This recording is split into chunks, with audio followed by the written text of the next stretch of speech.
boys, Terry D-Lab, here to tell you about a Jolida 502A amplifier.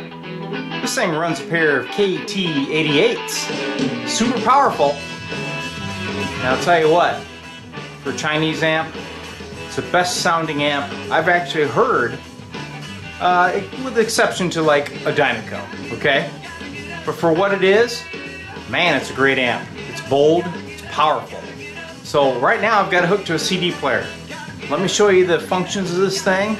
I bet you want to get one. We'll see. Let's go.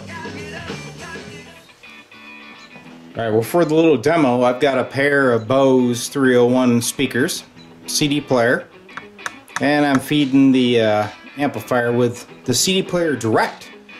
That's the cool thing about this amp. You don't need a preamp.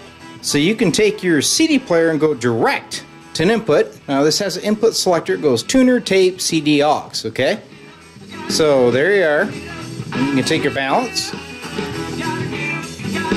Okay.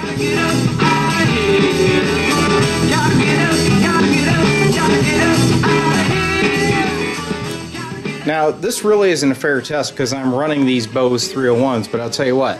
I've got some definitive technology speakers in the other room, and when you hook this thing up, it's crazy, okay? These KT-88s give you approximately 60 watts per channel of beautiful, bold audio that only tube amps can provide. You think, well, I've got my, my Sony baloney solid state, black face, digital, this and that. When you hear a tube amp, you're going to throw that thing in the garbage, believe me.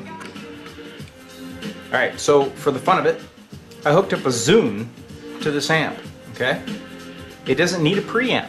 It's just like hooking a CD player to this tube amp.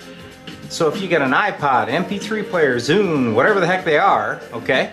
And you want some tube sound so you can kind of enjoy that classic vintage thing you've heard about, but you've never experienced, you can do it with the Jolida 502A. A lot of the other tube amps on the market require a preamp. This Jolida doesn't. And I'm telling you what, this thing sounds gorgeous. You get like a pair of some old EV speakers or some old Dynacos or clips and put it on this thing, you and your buddies are going to be amazed what that little MP3 player sounds like. So give it a shot, guys.